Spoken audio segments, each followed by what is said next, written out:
আমার নবীর যদি খোঁজ না দেস, আমি আবু বকরের তলোয়ার আঘাত থেকে কেউ বাঁচতে পারবে না। মদিনার সবাই থর থর থর থর করে কাঁপতে লাগলো। আবু বকর ওমর কেঁপে গেছে। নবীজির সন্ধান কেন জানি বাহির হইতেছে না। আবু বকর দৌড়ায় চলে গেল পাহাড়ের গুহায়। যাইতে যাইতে দেখে গরুর এক রাখাল, গরু রাখালকে জিজ্ঞাসা করলো, উট যারা পানি জিজ্ঞাসা করলো, ও রাখাল ভাই, আমার নবীর কি সন্ধান আছে আপনার কাছে? কি সন্ধান আছে আমার নবীর? দুজি উঠু দিতেন, আমার নবীকে খোঁজার জন্য হয়রান হয়রান হয়ে যাচ্ছি। দেখে ওট গোলার চোখ থেকে পানি পড়তেছে, ওট গোলার চোখ জোরে জোরে পানি পড়ে। ওট মাটির মাঝে মুখ লাগাই নাই, ঘাস খাই নাই। রাখাল বলতেছে, এ ওমর, ওই পাহাড়ের গুহায় একটি লোক আজ অনেক দিন ধরে সেজদায় পড়ে আছে। কি জানি বলে, কি জানি বলে, কি জানি বলে, আর আমার উট বেড়া দুমরা মাটিতে মুখ লাগাই না। উমর আনফুসিনা ওয়া মিন সাইয়্যাতি আমালিনা মান ইয়াহদিহিল্লাহু ফালা মুদিল্লা লাহু ওয়া মান ইউদ্লিলহু ফালা হাদিয়া লাহু وأشهد أن لا إله إلا الله وحده لا شريك له وأشهد أن سيدنا وسندنا وحبيبنا ومولانا محمدا عبده ورسوله أو قام قال عليه الصلاة والسلام كل نفس ذائقة الموت الحمد لله বাদে বারেঙ্গা জামে মসজিদ ও যুব সমাজের উদ্যোগে এক ইসলামী আয়োজন। আলহামদুলিল্লাহ, আমি বলবো যে আপনারা যে যেখানে আছেন সকলেই যথা সময়ে মাহফিলের প্যান্ডেলে চলে আসুন। কুল্লু নাফসিন যায়িকাতুল মাউত। ও ভাইজান, দুস্থ বুজুর্গ, কথাটা বলতেছিলাম, আপনি আমার নবী কুল কায়নাত তাজেদের মদিনা আহমদ মুস্তাফা মুহাম্মাদুর রাসূলুল্লাহ সাল্লাল্লাহু আলাইহি ওয়াসাল্লামের মওতের সময় আমার নবী যখন শুয়ে আছে একটি রুমের ভিতরে, এই অবস্থা মালাকুল মউত গিয়া টক টক করলো, দরজা নক করলো। নক করার পর ঘরের ভিতরে নবী আলাইহিস সালাতু ওয়াস সালাম শুয়ে আছেন, ওনার মেয়ে ফাতেমা বসা ছিলেন। তখন অবস্থা যখন নক করলো, আমার নবীজি বলতেছেন, ফাতেমারে, কে জানি দরজার মাঝে নক করেছে। নক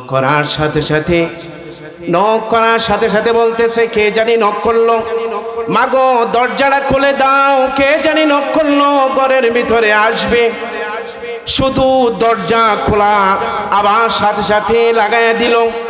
আমার নবী বললেন, মাগো কে জানি এসেছিল, নক করলো, দরজা মাত্র খুললা আবার বন্ধ করে দিলা। মেয়ে বলতেছে, আব্বু এমন একজন এসেছে, ওনা দুজি ঘরে ঢুকে আমরা এতিম হয়ে যাব। যার পা হইছে জমিনে, মাথা হইছে আসমানে, এই লোককে ঘরের ভিতরে আসতে আর দেওয়া যাবে না। আমার নবী বলতেছেন, মাগো আল্লাহর হুকুম, মালাকুল মউত এসেছে, অনুমতি দাও, ঘরে ঢুকবে, অনুমতি দাও, ঘরের দরজা খুলে দাও, অনুমতি দাও। আল্লাহ রাসূল সাল্লাল্লাহু আলাইহি ওয়াসাল্লাম বলতেছেন, ঘরের অনুমতি দাও, ঢোকার জন্য অনুমতি দাও, ঘরে তো ঢুকবে। অনুমতি দেওয়ার পর ওই মালাকুল মউত বলতেছে, ওগো আল্লাহর নবী, আপনি কি দুনিয়াতে থাকতে চান না চলে যাইতে চান? আপনি যদি আরো থাকেন আল্লাহ বলছেন থাকতে পারবেন, আর যদি চলে যাইতে চান চলে যাইতে পারেন। আল্লাহ পাঠাইছে আমাকে জিবরাইল আলাইহিস সালাতু ওয়াস সালাম পাশে বসা। মালাকুল মউতের এই কথা শুনে আমার নবীর চোখ জোরে জোরে পানি পড়তেছে, চোখ জোরে জোরে পানি পড়তেছে। জিবরাইল জিজ্ঞাসা করতেছে, ওগো আল্লাহর নবী, আপনি মালাকুল মউতের কথা শুনে আপনি কি কাঁদতেছেন? আপনার কি দেশের জন্য মায়া হয়ে গেছে গো আল্লাহর নবী? আমার নবী বলে, না না জিবরাইল, আমার দেশের জন্য মায়া হয় নাই, বুঝেছি আপনার হাসান আর হুসাইন কলিজা টুকরার জন্য আপনি কাঁদতেছেন। না না জিবরাইল, না রে না, আমি তো এটার জন্য খাদি নাই। এখন বুঝেছি আপনি কাঁদতেছেন আপনার কলিজার টুকরা মা ফাতেমার জন্য আপনি কাঁদতেছেন। আল্লাহর নবী কেন কাঁদেন? না রে না, হাসান আল হুসাইন সাইয়্যিদ শাবাব আহলিল জান্নাহ, আমার মেয়ে ফাতেমা জান্নাতের সর্দারনি। আমি কারোর জন্য খাদি নাই, পৃথিবীর জন্য আমি খাদি নাই।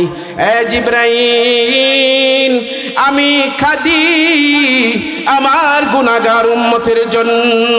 সুবহানাল্লাহ পড়েন। আমি খাদি কারোর জন্য খাদি নাই, গুনাহগার উম্মতের জন্য খাদি রে জিবরাইল। আল্লাহ তাআলা জিবরাইলকে বললেন, এ জিবরাইল, আমার বন্ধুকে জানায়া দাও, বন্ধুকে জানায়া দাও, বন্ধুর যত উম্মত আছে পৃথিবীতে, যত উম্মত আসবে, আমি সব উম্মতের দায়িত্ব নিয়ে নিলাম। জুরে জুরে কোন সুবহানাল্লাহ।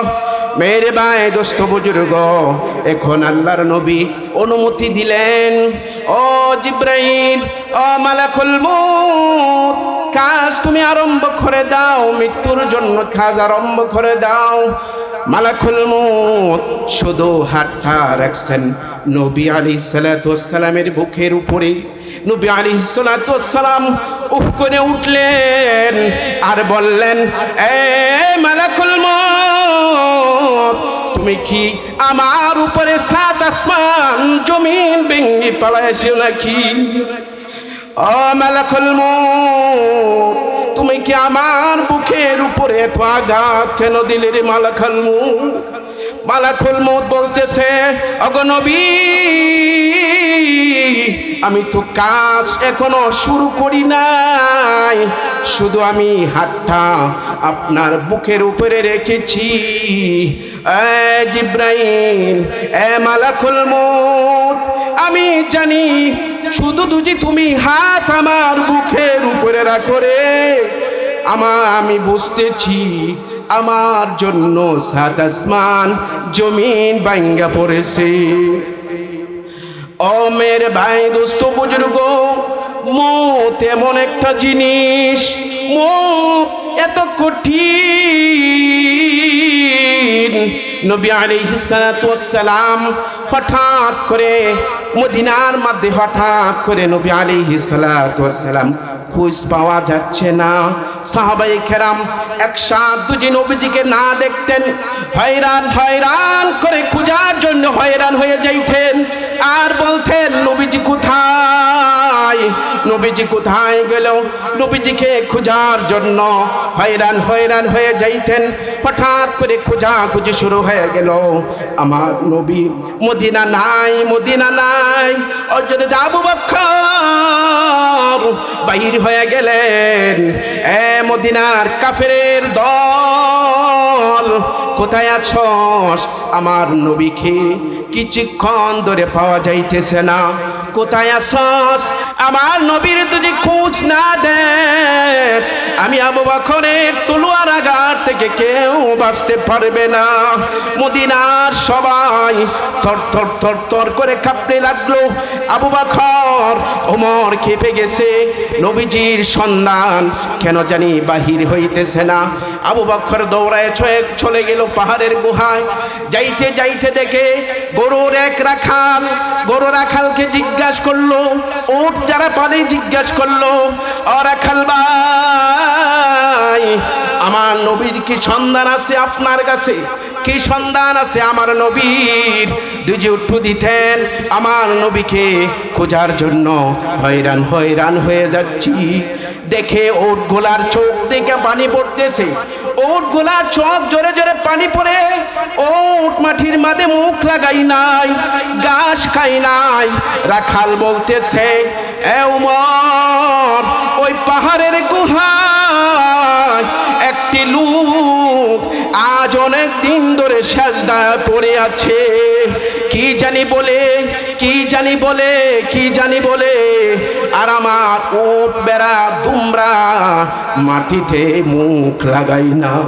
উমর, আপনি দুজি উঠু আগ বাড়ায়া যান, আপনি দেখতে পারবেন লোকটাকে।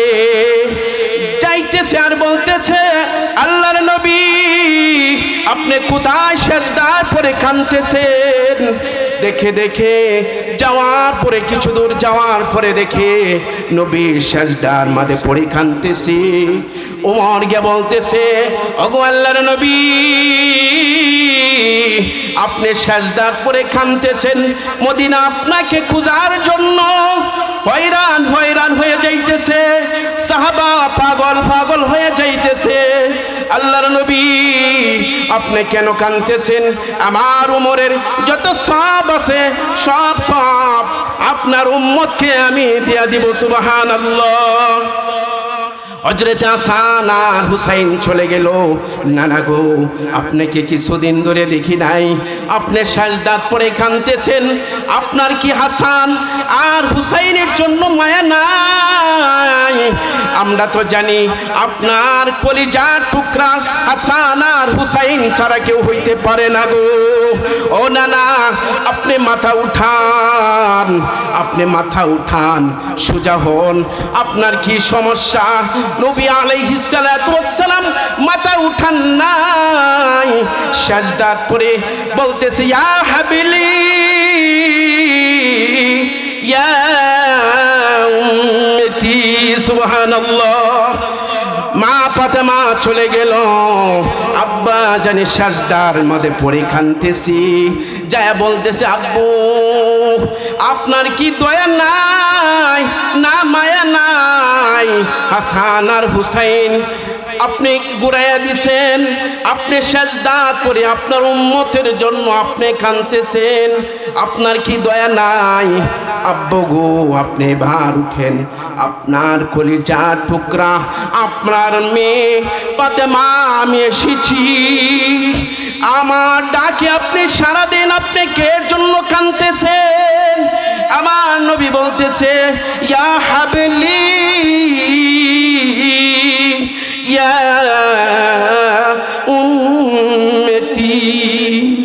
মাগো, আমি তো চলে যাব, আমার গুনাহগার উম্মত আমি কার কাছে রেখে দিব?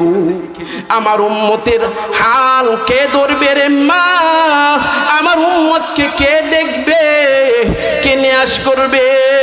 মাগো, আমি তো মাথা উঠাইতাম না, পৃথিবীর যে কোনো মানুষ আসুক আমি মাথা উঠাইতাম না। আল্লাহ তাআলা জিব্রাইলকে পাঠাইলেন, এ জিব্রাইল, চলে যাও, চলে যাও পাহাড়ের গুহায়। আমার নবী সেজদা করে, ইয়া উম্মতি ইয়া হাবিলি ইয়া উম্মতি ইয়া হাবিলি,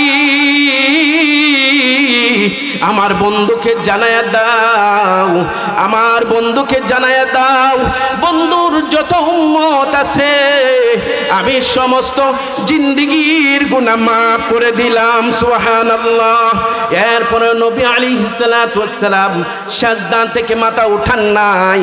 আল্লাহর নবী বলতেছেন, হে জিব্রাইল, আমার আল্লাহকে বলো, আমার আল্লাহকে বলো, আল্লাহ যে পর্যন্ত আমার উম্মতের ডায়েরিগুলা আমার হাতে না দিবে এ পর্যন্ত আমি সাজদা থেকে মাথা উঠাইব না। ইয়া হাবলি ইয়া উম্মতি ইয়া হাবলি ইয়া উম্মতি। আল্লাহ বলেন, যাও যাও জিব্রাইল